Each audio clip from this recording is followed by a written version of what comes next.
ব্যক্তং যেন চরাচরং তৎপদং দর্শিতং যেন তস্मै শ্রী গুরবে নমঃ। তস্मै শ্রী গুরবে নমঃ। তস্मै শ্রী গুরবে নমঃ। আজ পূর্ণ হরিবাসর তিথি। হরিবাসর তিথি সমস্ত বৈদিক শাস্ত্রে, সমস্ত পুরাণে, রামায়ণে, মহাভারতে সর্বত্র এই ব্রত পালনের আবশ্যকতার কথা বর্ণনা করেছে। ব্রাহ্মণ, ক্ষত্রিয়, বৈশ্য, শূদ্র, নর নারী 8 বৎসর বয়স হতে 80 বৎসর বয়স পর্যন্ত প্রতি মানব মানবীর একাদশী ব্রত পালন করা কর্তব্য। কারণ এটি নিত্যব্রত। একাদশী নাম ব্রতং সর্বকাম ফলপ্রদ। একাদশী ব্রতটি সমস্ত কাম্য ফল দান করে। 2 প্রকারে একাদশী পালন করা হয়, একটি সকাম এবং একটি নিষ্কাম। যারা কোনো কামনা বাসনা নিয়ে একাদশী ব্রত করবে তারাও ফল পাবে, আর যারা কৃষ্ণ ভক্তির উদ্দেশ্যে গোবিন্দ প্রীত হবেন বলে করবেন তারা নিষ্কাম ভাবে একাদশী ব্রত করে থাকা। বৈষ্ণবেরা, ভক্তেরা, তাই এরা একাদশী ব্রত পালন করেন কোনো কামনা বাসনা নিয়ে না। প্রতি মাসে 2টো করে একাদশী ব্রত কলিযুগের তপস্যা বলা হয়েছে। কোন অবস্থাতেই এই একাদশী পরিত্যাজ্য হবে না। যদি কোনো অসুখ, জন্মাসুখ, মরণাসুখ, মাতৃ জাতির স্বাভাবিক অসুখ যদি হয়, কখনো সেটি পরিত্যাগ হবে না একাদশী ব্রত। কোন অবস্থাতেই একাদশী ব্রত পরিত্যাগ হবে না। অসুখ অবস্থাতেও একাদশী ব্রত পালন করতে হবে, কারণ নিত্যব্রত তো। নিত্যব্রত কখনো পরিত্যাগ করা যায় না। যেমন মালা করা, জপ করা, গুরুমন্ত্র জপ করা, এটি অসহজ হলেও করতে হবে। এমনকি আপদকালে গোবিন্দ সেবা মানুষে তো করবেনি, অসুস্থকালে মানুষ হবে। যদি দেখা যায় এমন হলো গোবিন্দের ভোগ লাগাবার কেউ নাই, কিন্তু গোবিন্দ উপাসী থাকবে না, তখন গোবিন্দের অর্চনা না করে একটি তুলসী পত্র দিয়ে গোবিন্দকে ভোগ নিবেদন করা যায়, শাস্ত্রে বলার কারণ সমস্ত বৈষ্ণবের গোবিন্দ সেবা নিত্য কর্ম। কাজে নিত্যকর্ম কখনো বাধা সৃষ্টি হবে না, নিত্যকর্ম কখনো বন্ধ হবে না। সেটা যদি এমন দেখা যায় আপদকালে অসুখ, কিন্তু কোনোমতে গোবিন্দ কিছু ভোগ নিবেদন করা যাচ্ছে না, তখন কি করতে, পার্শ্ববর্তী করে দীক্ষিত ব্যক্তিকে দিয়ে ভোগ নিবেদন করা। যদি তাও না পাওয়া যায় তাহলে কি করতে হবে, তখন কিন্তু গোবিন্দকে উপবাসী রাখা যাবে না। তখন গোবিন্দে অর্চনা না করে, তাকে স্পর্শ না করে, তাকে নৈবেদ্য দিয়ে, তুলসী দিয়ে মনে মনে নিবেদন করতে হবে। একাদশী ব্রত দেখতে নিত্য কর্ম, এটি কখনো বাদ যায় না। মনে রাখবেন, অসৌচ হোক, জগন্নাথ, মরণাসুখ, যে কোনো অসৌচ হোক না কেন, একাদশী ব্রত কখনোই পরিত্যাজ্য হবে না। একমাত্র বৃদ্ধা একাদশী হলে সে একাদশী করা যায় না।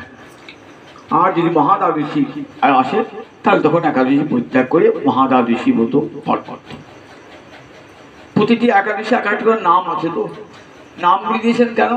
একাদশীকে স্বতন্ত্রভাবে চিহ্নিত করবার জন্য, যাতে লোকে উৎসাহী হয় একাদশী ব্রত করবার জন্য।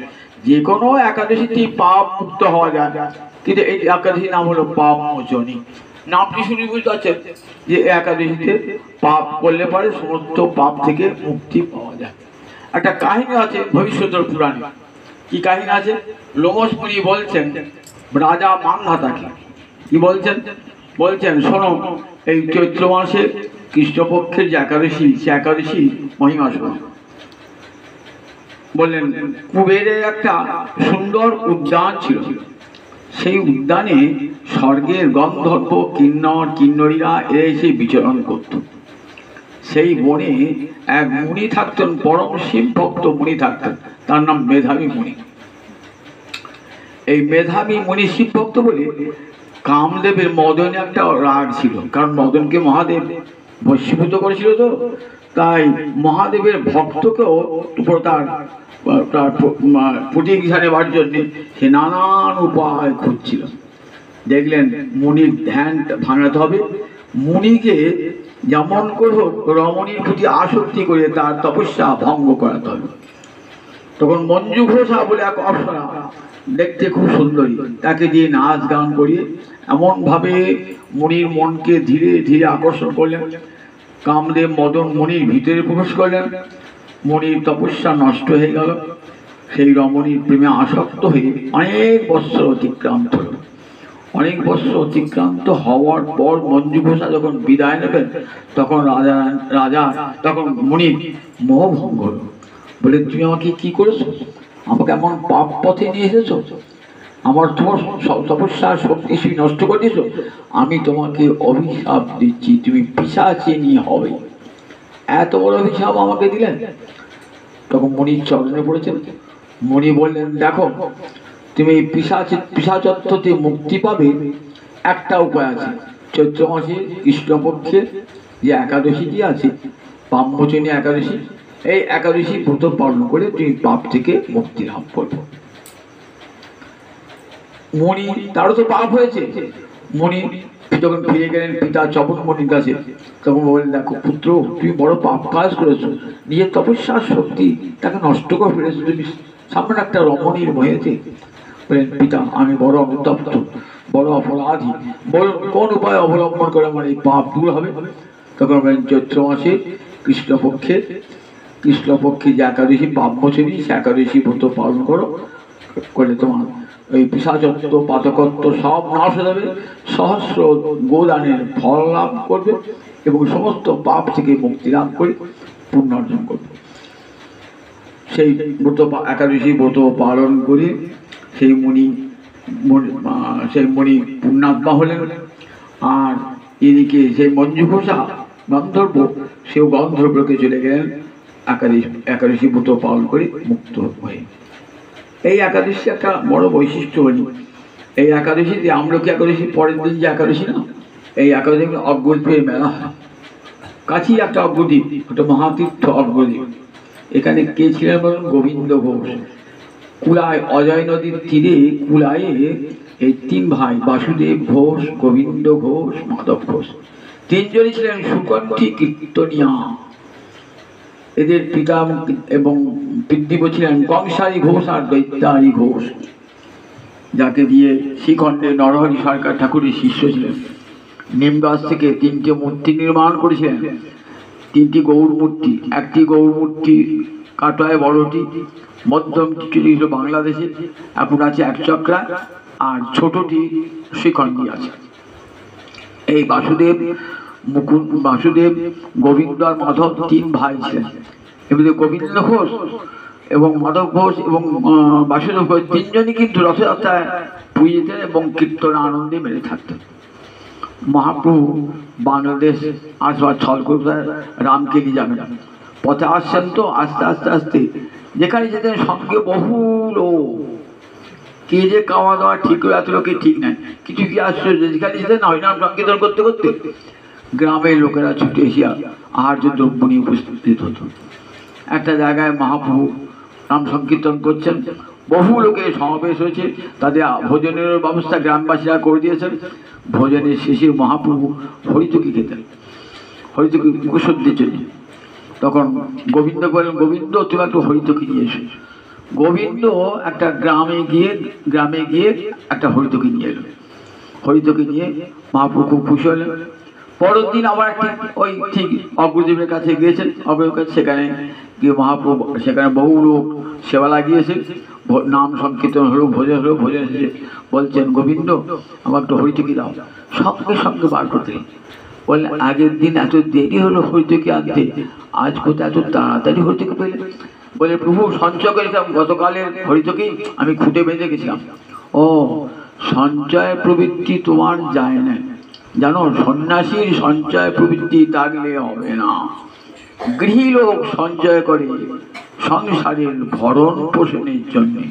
সুতরাং তোমার যখন সঞ্চয় প্রবৃত্তি যায় নাই, তাহলে তুমি দ্বার পরিগ্রহ করো, সংসার করো, এখানেই থাকো, তুমি আমার সঙ্গে যেও না।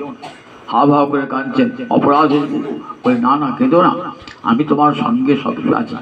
তোমাকে দিয়ে এক অলৌকিক ঘটনা আমি ঘটাবো, গোবিন্দের ভক্তবাৎসল্যের পরাকাষ্ঠা তোমাকে দিয়েই দেখাবো জগতে, তুমি কেঁদো না, দুঃখ করো না বলে মহাপ্রভু চলে গেলেন।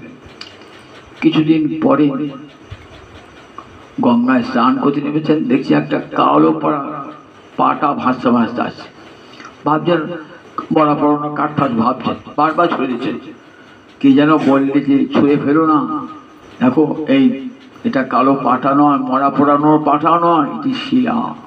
এখান থেকে গোপীনাথের মূর্তি নির্মাণ করো, আমি গিয়ে প্রতিষ্ঠা করবো সেই মূর্তি।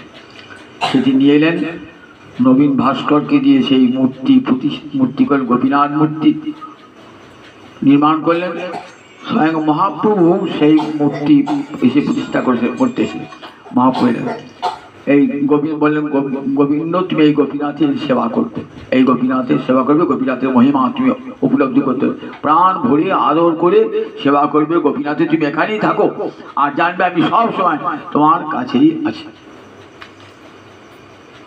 দ্বার পরিগ্রহ করেছেন মহাপ্রভু, বিবাহ করেছেন, সংসার করেছেন, গোপীনাথের সেবা করেন মনে আনন্দে। একটি সন্তানও হয়েছে, সন্তানটা একটু আস্তে আস্তে বড় হচ্ছে। ইতিমধ্যে স্ত্রীর মৃত্যু হয়ে গেল। তখন সন্তানের ভরণ পোষণের ভার পড়ল। কি করে গোপীনাথের সেবা করবেন, আবার কি করি বা ওই 5 বছরের শিশুটিকে দেখেন। যখন শিশুটিকে দেখতে যান তখন গোপীনাথের সেবার ব্যাঘাত ঘটে। আবার যখন গোপীনাথ দেখতে যান শিশুটির সেবার ব্যাঘাত ঘটে। কি করবেন করেন, এই করতে করতে একদিন সন্তানটির মৃত্যু হয়ে গেল। তখন হাও হাও করে গোবিন্দ কাঁদছে, প্রভু তোমাকে সবাই দয়াময় বলে, আর তোমার এমন নিষ্ঠুরতা, তোমার আমার বুক খালি করে, স্ত্রীকে নিয়েছিলে দুঃখ ছিল না, আমার সন্তানটিকে নিলে বুক খালি করে প্রভু কাঁদছে। হত্যারি আর তোমার সেবা করবো না, তোমার সেবা করতে এই ফল পেলাম প্রভু। সারাদিন হত্যারি পড়ে আসেন, কাঁদছেন না। বিকাল পেরিয়ে সন্ধে বেরিয়ে আসছে। তখন গোপীনাথ মূর্তি কথা বলছে, গোবিন্দ আমার যে বড় ক্ষুধা তৃষ্ণা পেয়েছে, আমাকে খেতে দিবি না? তারপর তুমি আমার স্ত্রীকে নিয়ে গেলে, আমার ছেলেকে মেরে দিলে, প্রভু আমি কি করে তোমার সেবা করব? তোমার সেবা আমি করতে পারবো না। আচ্ছা বল, একটা বাপের যদি 2টো ছেলে থাকে, একটা ছেলে যদি মরে যায় তাহলে কি একটা ছেলেকে কেউ খাওয়াবে না? কি বলছো, তুমি আমার ছেলে? বলে হ্যাঁ আমি তোমার ছেলে। দেখো আমি চলে যেতাম অনেক আগে, যাই না দেখাও, কারণ আমি আমি আমি এমন লোক পছন্দ করি না যেখানে 2টো ছেলে আছে। আমি ভক্তের 16 আনা মন চাই। তোমার যখন সন্তান হয়ে জন্মালো তখন ভাবলাম আর গোবিন্দের কাছে থাকবো না, গোবিন্দের তো একটা ভালোবাসার লোক হয়েছে, আমি পালাবো। কিন্তু পালাই নাই। তা দেখ আমি যেখানে 2জন ছেলে আছে, 2জন গোপাল আমি সেখানে থাকতে পারি না। তাই দেখ তোর ছেলে চলে গেলে আমি তো তোর ছেলে রয়েছি, তুই আমার ছেলে? বলে হ্যাঁ আমি তোমার ছেলে। আমার ছেলে যা যা করতো, বাবার মৃত্যু হলে শ্রাদ্ধ কর্মাদিন করে, বলে হ্যাঁ ছেলে যা যা করে আমি তাই করবো, তোমাকে কথা দিচ্ছি। গোবিন্দ স্নান টান করে এসে গোপীনাথের ভোগ টোক রাখলেন, সেবা টেবা করেন। করতে করতে একদিন দীর্ঘদিন ওই সেবা করেন, পুত্ররূপে সেবা করেন। একদিন গোবিন্দের প্রাণ বিয়োগ ঘটে গেল। তখন নূতন সেবক নিযুক্ত হল। নূতন সেবক সেবা করছেন, তো তখন বলছেন, শোনো সেবক, গোবিন্দ আমার পিতা ছিল, গোবিন্দের মৃত্যু হয়েছে, তো তা 1 মাস ধরে অসৌচ পালন, আমি 1 মাস অসৌচ পালন করব এবং প্রতিদিন হবিষান্ন রান্না করে আমাকে দেবে। আর কৃষ্ণপক্ষের একাদশীর দিন আমি পিতার পিণ্ডদান করব। অবাক হয়ে শুনি, সবটা পেয়েছেন তো? আমাকে স্নান করিয়ে কাঁচা পরিয়ে দাও, স্নান করিয়ে কাঁচা পরিয়ে দিয়েছেন। 1 মাস হবিষান্ন রান্না করে খাইয়েছেন। শ্রাদ্ধের দিন এলেন, গ্রামের সমস্ত লোক দেশে যে গোপীনাথ শ্রাদ্ধ করবে গোবিন্দ ঘোষে। মূর্তি নিয়ে এসেছেন, অবাক কাণ্ড, যে মূর্তি কথা বলে সে মূর্তি আসতে পারে না, নিয়ে এসে মূর্তিকে কাঁচা ভরা। দেখছেন গোপীনাথের চোখে জল, পিতার শ্রাদ্ধ মন্ত্র উচ্চারণ করছেন, হাতে পিণ্ড দিয়েছেন, গয়া গঙ্গা গদা সর্ব যে পিণ্ড দিয়েছেন না, হাত থেকে পিণ্ডটি পড়ে গেল। সবাই অবাক হয়ে দেখলেন যে গোপীনাথ কেমন ভক্তবৎসল। দেখো গোবিন্দকে পিতার রূপে কল্পনা করে পিণ্ড দান পর্যন্ত করলেন। তার ছেলে বেঁচে থাকলে 1 বছর কি 2 বছর বার্ষিক শ্রাদ্ধ করতো। আর এমন ছেলে রেখে গেলেন যে সারা জন্মভোর একটা যুগের পর যুগ, কতদিন 500 বছর, আজও কিন্তু সেই চৈত্র মাসের কৃষ্ণপক্ষের একাদশীতে আজও সেই গোপীনাথ কাঁচা পড়েন, গোপীনাথ কাঁচা পড়ে পিতার শ্রাদ্ধ করেন, শ্রাদ্ধ করে পিণ্ডদান করেন।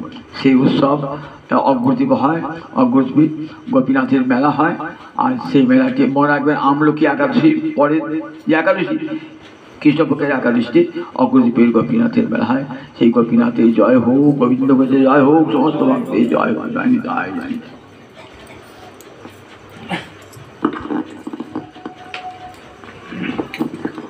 হরিবাসরে হরি কীর্তন বিধান, শ্রী হরিবাসরে হরি কীর্তন বিধান, আজি কইরা এই বিধান, আজি কইরা গৌরাঙ্গনি দানি আমারে আজি কইরা এই বিধান,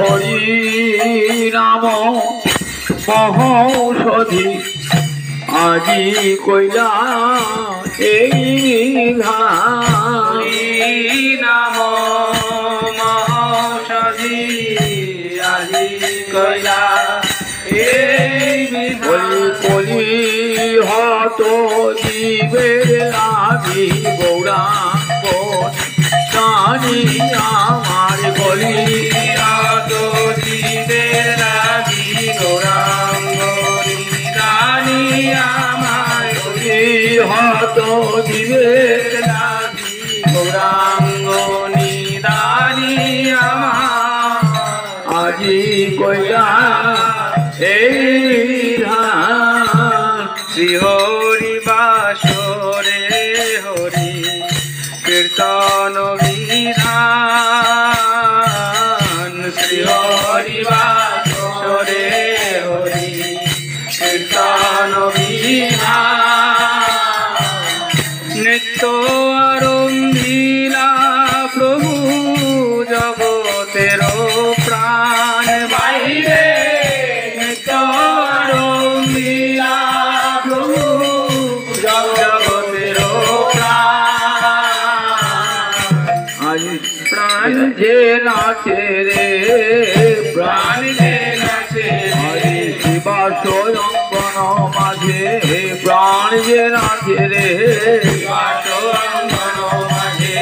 প্রাণ যে নাচে রে, জগতে প্রাণ গোড়া, প্রাণ যে নাচে রে, জগতের প্রাণ গোড়া, প্রাণ যে নাচে রে, যত খণ্ড প্রাণ চাওয়া লাগি জগতের প্রাণে গোড়া, খণ্ড প্রাণ যাবার লাগি জগতের প্রাণ গোড়া, খণ্ড প্রাণ যাবার লাগি জগতের প্রাণ গোড়া, প্রাণ যে নাচে রে, নিত্য আরম্ভিলা প্রভু জগতের প্রাণ ভাইরে, নিত্য আরম্ভিলা প্রভু জগতের প্রাণ, পুণ্যবন্ত শ্রীবাস অঙ্গনে শুভারম্ভ, পুণ্যবন্ত শ্রীবাস অঙ্গনে শুভারম্ভ,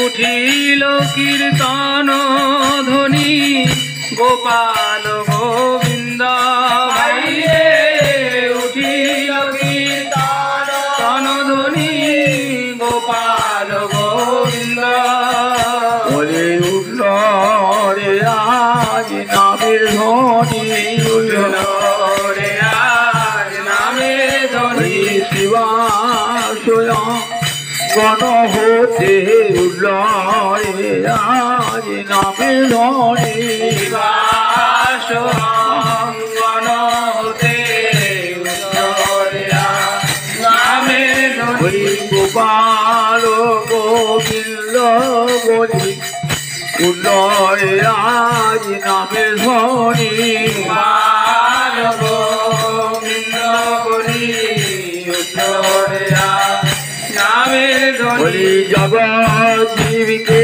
করিতে ধনী উল্লয়ে আজ নামের ধ্বনি জগৎ জীবকে করতে ধনী উত্তরিয়া নামের ধ্বনি জগৎ জীবকে করতে ধনী উত্তরিয়া নামের ধ্বনি উঠিল কীর্তন ধ্বনি গোপাল গোবিন্দ ভাইরে উঠিল কীর্তন ধ্বনি গোপাল গোবিন্দ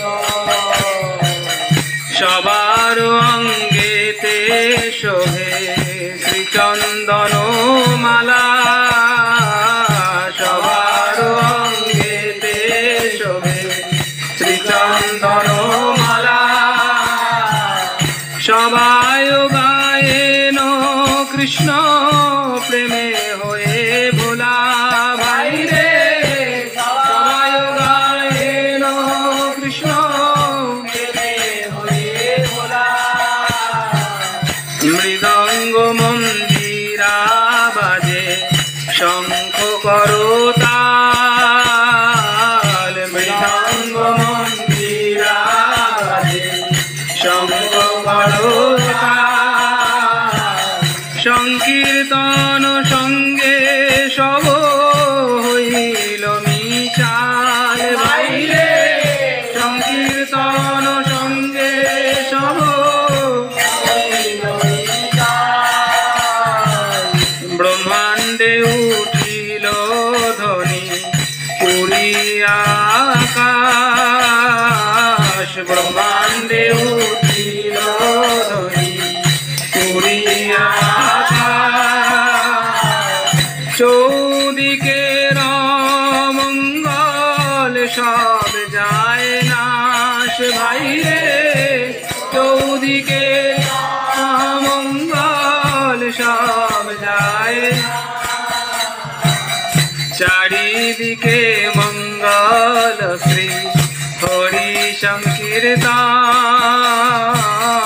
চারিদিকে মঙ্গল শ্রী হরি সংকীর্তন মাঝে নাচেন জগন্নাথ মিশ্রের নন্দন বাইরে মাঝে নাচেন জগন্নাথ মিশ্রের নন্দন নাচে রে আমার নিতাই নাচে নাচে রে আমার গৌর নাচে নাচে রে আমার গৌর নাচে নাচে রে আমার গৌর নাচে ভাই নিতাইয়ের গলা ধরে নাচে রে আমার গৌর নাচে ভাই নিতাইয়ের গলা ধরে নাচে রে আমার গৌর নাচে গদাধরকে বামে লয়ে নাচে রে আমার গৌর নাচে গদাধরকে বামে লয়ে নাচে রে আমার গৌর নাচে সাঙ্গ পাঙ্গ সঙ্গে লয়ে নাচে রে আমার গৌর নাচে সঙ্গ পাঙ্গ সঙ্গে লয়ে নাচে রে আমার গৌর নাচে দেবদণ্ড বাহু তুলে নাচে রে আমার গৌর নাচে দেবদণ্ড বাহু তুলে নাচে রে আমার গৌর নাচে হরি হরি হরি বলে দেবদণ্ড বাহু তুলে হরি হরি হরি বলে দেবদণ্ড বাহু তুলে হরি হরি হরি দেবদণ্ড বাহু তুলে নাচে রে আমার গৌর নাচে মাঝে নাচেন জগন্নাথ মিশ্রের নন্দন বাইরে মাঝে নাচেন জগন্নাথ যার নাম আনন্দে শিব বসন না জানে যার নাম আনন্দে শিব যার রসে নাচে শিব সে নাচে আপনে যার রসে নাচে শিব যার নামে বাল্মীকি হইল তপোধন, যার নামে বাল্মীকি হইল তপোধন, যার নামে অজামিল পাইল মোচন, যার নামে অজামিল পাইল মোচন। হরি হরি নামে এমনি গুণী রে, নামে এমনি গুণ রে, আগুনি হতে প্রহ্লাদ রক্ষা পেল, হরি নামে এমনি গুণী রে, গুণ হতে প্রহ্লাদ রক্ষা পেল, হরি নামে এমনি গুণ রে। হরি হনুমান সাগর পার হলো, হরি নামে এমনি গুণী রে, হনুমান সাগর পার হলো, হরি নামে এমনি গুণ রে। জয় রাম জয় রাম জয় রাম বলে হনুমান সাগর পার হলো, জয় রাম জয় রাম জয় রাম বলে হনুমান সাগর পার হলো, অজামিল বৈকুণ্ঠে গেল, অজামিল বৈকুণ্ঠে গেল, নিজ পুত্রে নাম রেখে অজামিল বৈকুণ্ঠে গেল, নিজ পুত্রের নাম রেখে অজামিল বৈকুণ্ঠে গেল, ওকে নারায়ণ নারায়ণ নারায়ণ বলে নিজ পুত্রের নাম রেখে, নারায়ণ নারায়ণ নারায়ণ বলে নিজ পুত্রের নাম রেখে অজামিল বৈকুণ্ঠে গেল, যার নামে অজামিল পাইল মোচন, যার নামে অজামিল পাইল মোচন, যার নাম শ্রবণে সংসার বন্ধন ঘুচে, যার নাম শ্রবণে হেন প্রভু অবতরী কলি যুগে নাচে, হেন প্রভু অবতরী কলি যুগে নাচে, বলে নাচে রে আমার গৌর নাচে, নাচে রে আমার গৌর নাচে, দক্ষিণেতে নিতাই নাচে, দক্ষিণেতে নিতাই গৌর নাচে, করলে আমি ধর্ম বলে দক্ষিণেতে নিতাই নাচে, করলে আমি ধর্ম বলে দক্ষিণেতে নিতাই বলে নাচে, বামে গদাধর নাচে, বামে গদাধর নাচে, গৌরী অঙ্গে অঙ্গ দিয়ে বামে গদাধর নাচে, গৌরাঙ্গে অঙ্গ দিয়ে বামে গদাধর নাচে, শিবাস নাচে পিছে পিছে, শিবাস নাচে পিছে পিছে, সম্মুখে অদ্বৈত নাচে, সম্মুখে অদ্বৈত নাচে, যে গৌরকে এনেছিল, যে গৌরকে বলি এনেছিল, গঙ্গা জল তুলসী দিয়ে যে গৌরকে এনেছিল, গঙ্গা জল তুলসী দিয়ে যে গৌরকে এনেছিল, বলি নয়ন জলে মুখ ভাসায় যে গৌরকে এনেছিল, নয়ন জলে বুক ভাসায় যে গৌরকে এনেছিল, প্রাণ কৃষ্ণ এসো বলে নয়ন জলে মুখ ভাসায়, প্রাণ প্রাণ কৃষ্ণ এসো বলে নয়ন জলে বুক ভাসায়, প্রাণ কৃষ্ণ এসো বলে নয়ন জলে বুক ভাসায়, যে গৌরকে এনেছিল, হেন প্রভু অবতরী কলি যুগে নাচে, হেন প্রভু অবতরী কলি যুগে নাচে, যার নাম লইয়া সুখ নারদ বেড়ায়, যার নাম লইয়া সুখ নারদ বেড়ায়, সহস্র বদন প্রভু যার গুণ গায়, সহস্র বদন প্রভু যার গুণ গায়, সর্বমহাপ্রায়শ্চিত্ত যে প্রভুর নাম, সর্বমহাপ্রায়শ্চিত্ত যে প্রভুর নাম, সে প্রভু না চয়ে দেখে যত ভাগ্যবান, সে প্রভু না চয়ে দেখে ভগবান,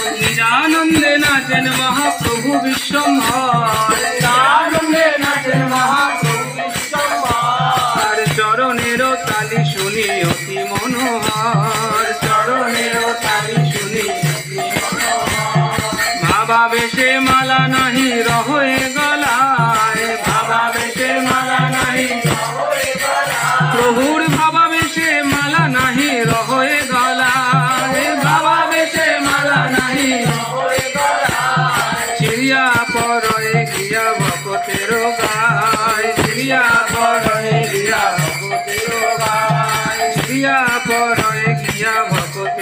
গায় ক্রিয়া পরয়ে গিয়া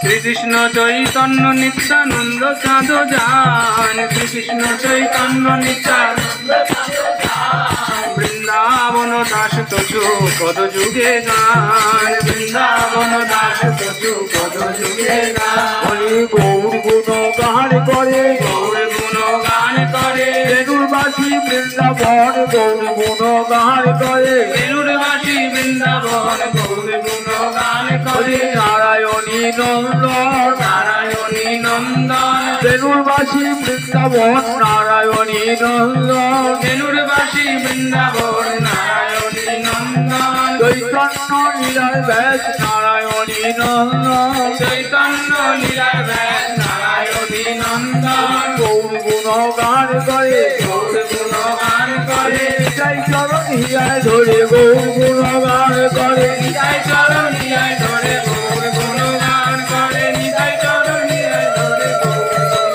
গান করে নারায়ণী নন্দন